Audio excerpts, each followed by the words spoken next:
Hey everybody, it's your boy, Captain Hunter. Thank you so much for tuning in, checking out this particular video. I want to thank Phil Scott for putting this gem of a video out.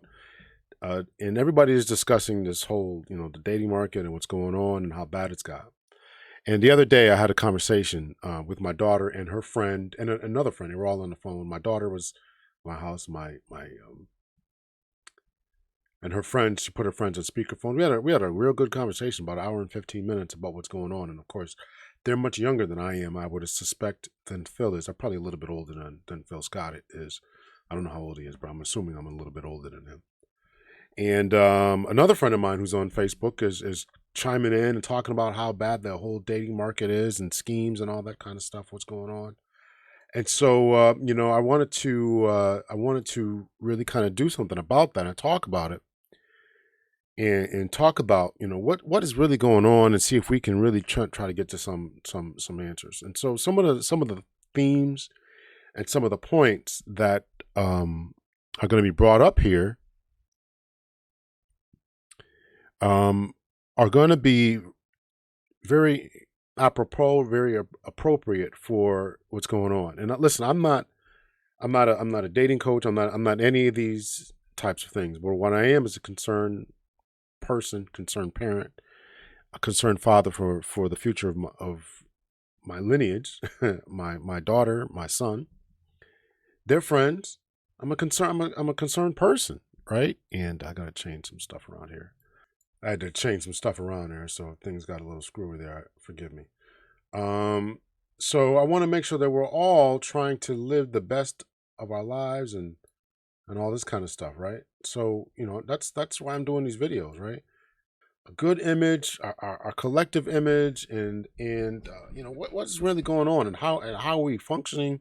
That is my purpose. That's my goal. That's what I'm trying to do, man. I think that we need more people to speak up about what's going on. So it's becoming so problematic. It's becoming so problematic. And people are really, really frustrated. They're really frustrated about what's going on. And so we can see here that this says man removes himself from the dating market after being disrespected constantly. And so, people go out and they meet people and they're being gaslit. They're being, you're just socially awkward, or you don't know how to talk, or maybe if you were a better man, if you were, you're broken. Everybody's dealing with this, or a certain large segment of the population, so much so that Phil Scott decides to do a video about it. I'm doing videos about it. Everybody else is doing videos about it. People are putting out their own TikTok videos and all this type of stuff.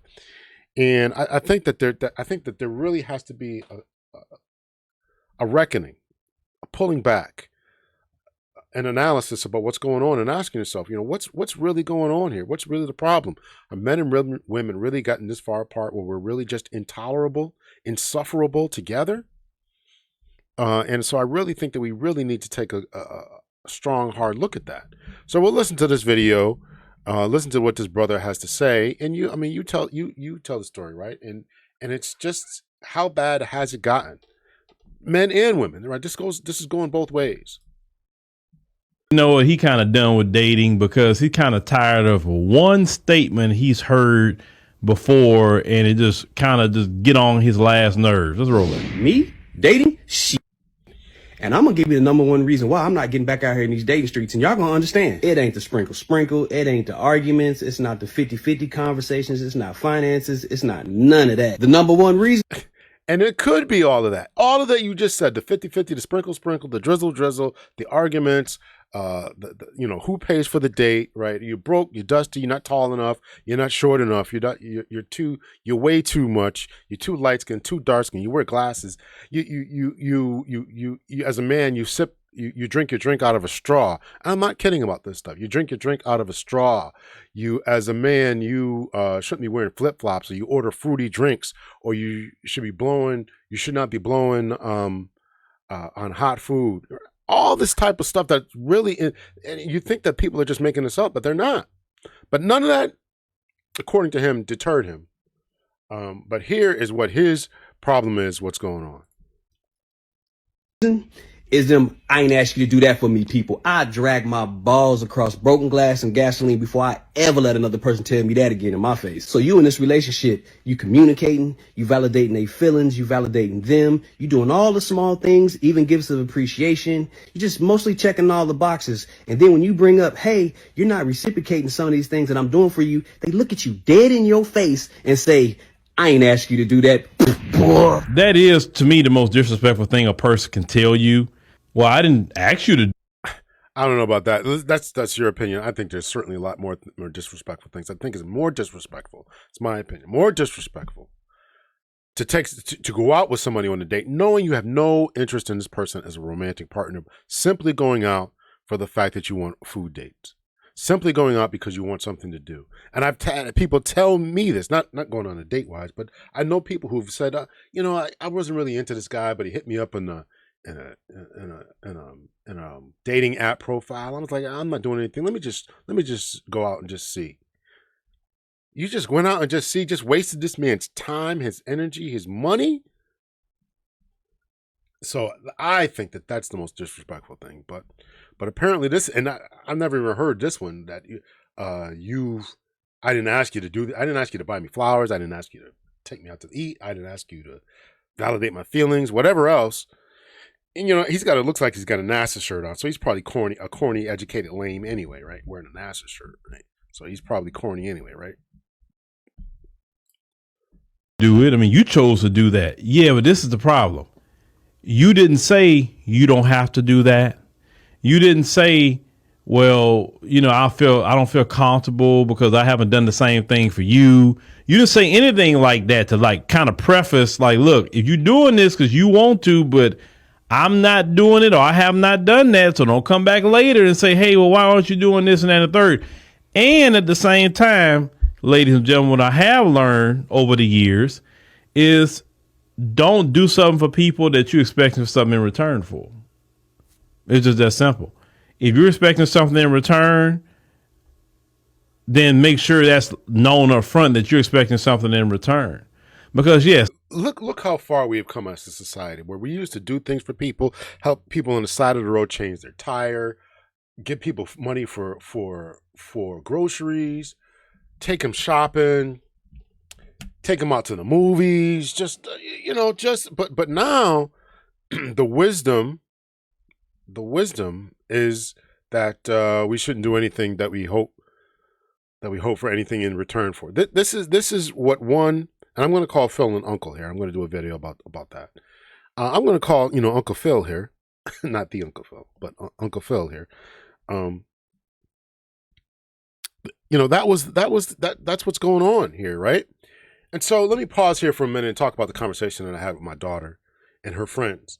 And the ladies, it was my daughter and her best friend, or one of her good friends, who was a lady, female, and one of their friends who's around the same age range, 27, 28-ish, something like that. 26, 27, 28, somewhere around there. I don't know his exact age.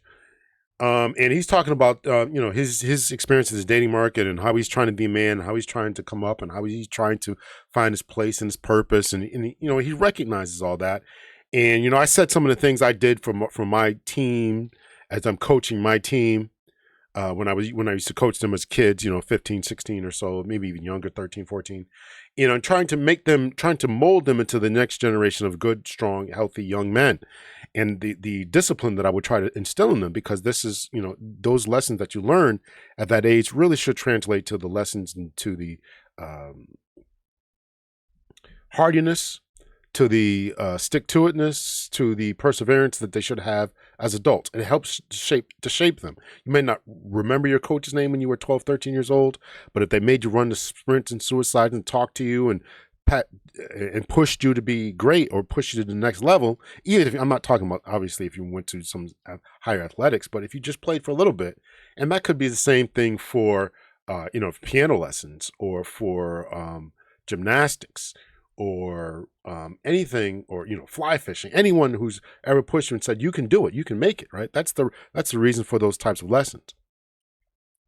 So I'm having this conversation with them, and they're kind of saying it, and my daughter's like, and eventually the subject came up of body counts, and this is it's kind of not unpopular, uncomfortable to have a conversation with your 20-something-year-old daughter about body counts. But this is a conversation that I have with them, and I try to tell them the way that men look at things, the way that women look at things.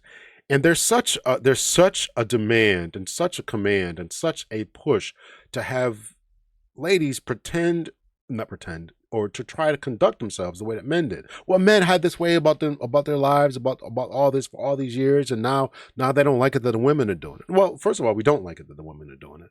But if the men were doing it and it was wrong, two wrongs don't make a right. Two wrongs don't make a right. And if the men were doing it and behaving in a certain way, then the problem, then the fix to the solution, the fix to the problem, or the solution to the problem, was to fix the men and to make them more accountable and all this. And so now that there is a lack of accountability, particularly for a number of ladies with birth control and for child support and all this different type of stuff, right? Or baby deletions and all this type of stuff, then we've seen, and I would say that this is this right here, this video right here by Brother Scott and the other presenter there, is a culmination of this problem that there is no accountability, and we're entering into the selfish economy, selfish nature, and it's really problematic, I think, going to be in the long term. As Phil is trying to elaborate right here, right? If before you do anything, you got to enter into this social contract with this already selfish idea that you are going to be selfish, and that you got to look at it for, I'm not going to do anything that I'm not going to eventually be the reciprocation and receive some type of reciprocation for. And if you're not entering into that way of thinking, if you're not entering into whatever you're going to do with that way of thinking, then you're setting yourself up for failure and to be used. And I'm saying that this is the wrong way. Yes, you have to protect yourself because this is the nature of the social dynamics that we live in. But what a way to live in. And we could really repeal that. We could really do some things to change that. But it's going to take some dynamic changes and drastic changes to say, for people to look at themselves and say, man, do I really treat other people like that? Do I just use people for coffee dates? Do I just use people to help them so that they help me move? Do I just use people to get the most out of them? Do I ring them up like a sponge and then disregard them? Is that the way that I focus and function?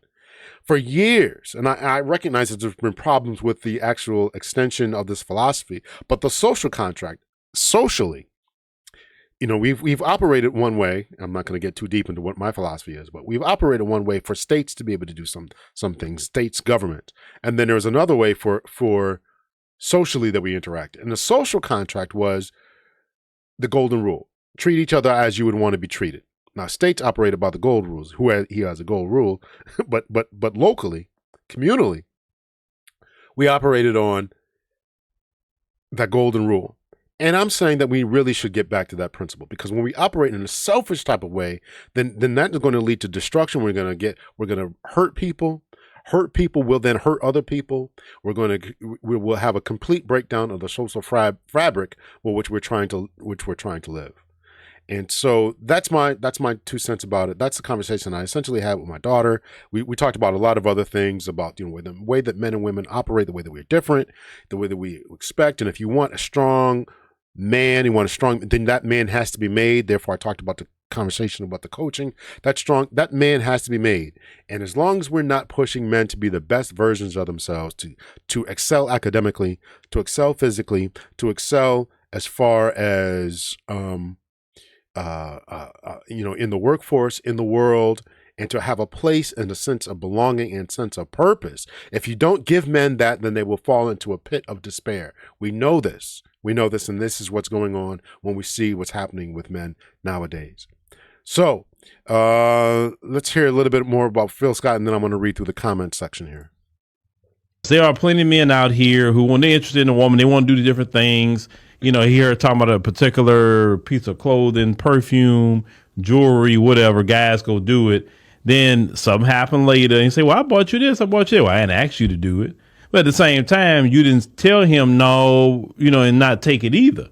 So it's like this. In the future, just let people know up front, hey, I haven't done the same thing for you. So, you give me this, remember, it's something that you choosing to do or whatever. But I would say to men, get with someone who's just as giving as you are. If you give her something, she's giving you something. So y'all always giving each other something. That way you never even hear that, right? But it goes also back to the conversation a lot of guys are having talking about broke women. Broke women take, and they never give. That's why you need to get with a woman that at least have some sort of job, career, etc. So she can give you something, man. At least she can give you some cologne, or she can give you, like, take you out to something for your birthday or whatever, right? So that's why it's always important, fellas. Make sure you have a woman that have her own. I know that the single and independent thing is a big conversation, but she still needs to be independent of herself. We'll leave it off right there. Thanks so much, Phil. Yeah, so man, the world has changed. Man, the world has changed, and you feel like a dinosaur saying this, but it was never that way. It was never that way where men expected all these different types of gifts from women. It wasn't that way. But the drizzle era, thanks to the sprinkle era, has created these types of men where they want, okay, you want to be strong, independent, a boss chick, making your money, driving your car, doing what you got to do, then you need to buy me something. You need to hit me with the Cash Apps. You need to hit me with the Venmo. You need to hit my PayPal or whatever else is out there, right? And I can't say that they're absolutely wrong for that. But I know that the ladies don't want that. But this is what you created. So anyway, let's get to the comments here. I've been there. Gave a woman loyalty just for her to get pregnant by a married guy. But I mostly blame myself because I didn't ensure that she would reciprocate that loyalty. I just assumed that what she wanted and abided by in their lives. Obviously, I was sadly mistaken. That was one of the wake-up calls that I had. Women aren't all sugar and spice and everything nice as they portray to be. We live and we learn. Lucky I was able not to get caught up with that woman. Yeah, that was good. Yeah, and that's one thing that men have disabused themselves of recently. Women are not sugar spice and everything nice, man. As a man, you gotta figure, if you can figure that out. Shoot, at 10, 11, 12 years old, you can save yourself a lot of heartache later on. And I think that they're putting themselves on display for that. A woman who is interested in a man will reciprocate all his efforts and show him he's not on the same path with him. If she's not reciprocating his efforts, it means she's self-interested and not really interested in him. She's just using him for emotional support to find what she really wants. Men need to know the signs and discard the woman. I don't know if this is hard, but yes, this is something I think that men are figuring out. I think that this is something that men are truly, truly figuring out. And this is not what particularly men of I'm Generation X, men of my generation. These probably even millennials. But now these generation, I don't even know what Z's or whatever, they're figuring this stuff out very, very quickly. Well, dating has become more transactional before, not to mention there are women who glorify using men, demonizing men, and just straight up destroying men emotionally, mentally, and perhaps financially. The media does not have a big mouth if one constantly sees retreat in solitude. Not to mention there are women who say, not all women are like that, only to be the exact type of person men want to avoid it and will make a man want to gamble or less.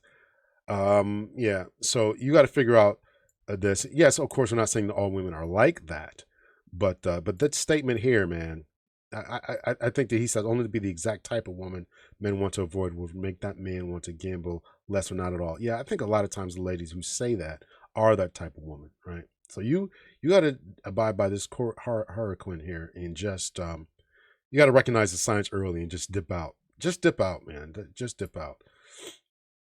Just men using, and here's a conversation. Just as men using women mostly for sex or just to brag about how many women they've slept with. So I don't blame anyone. Right. So this is probably a woman who's actually probably doing it because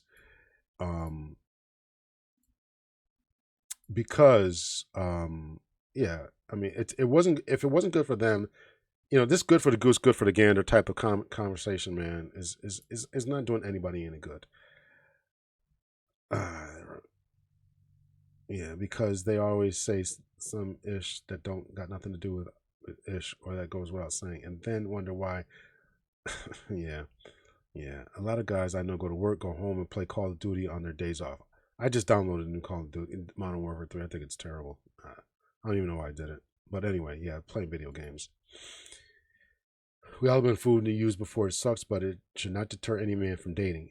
I don't agree with that. All B dubs aren't bad. Learn from experience and know the signs, and don't take it on to the next one. That's part of being a man, learning things and dating. Yeah. Okay. So how many times are you gonna go out for? And this is the thing, man. This is the thing. Okay. So it's not about the dates. In particular, the uno dates, the one dates, right? Try to figure these things out before you even get there. Before you even get there. And listen, you can get fooled on a date. You can get fooled and tricked on a date, man. And then you know people getting ghosted or all this different type of stuff. Most are bad at some type of level, i.e., ghetto, multiple baby daddies, users, manipulators. Okay, this is a brother who's hurt right here. Dating has unfortunately devolved to the transactional. That process runs against getting emotionally involved with any person you're with. The man generally does just enough for the lady so he doesn't get hurt emotionally or financially for a potentially failed investment. Helping a sister out, dollars, ducats, double-edged sword. Yeah. So this goes on and on here. I'm not going to read all of it, but you can see a lot of people are just kind of speaking up about this. As I do this video, it's only 2 hours old that he uploaded this. But let me know your thoughts and your opinions. Are you out the dating market? What's your thoughts? You going home just playing video games and all that, or what's going on with that? It's really sad and bad out here that we become so selfish and so self-centered in this society. So I really lament. I really feel bad. For the entire generation that has been destroyed, I would say, mostly by social media. I think that the social media is a common denominator in all of this as I post this to social media. Let me know your thoughts and opinions. Let's get the conversation going in the comment section. Much love and peace, everyone.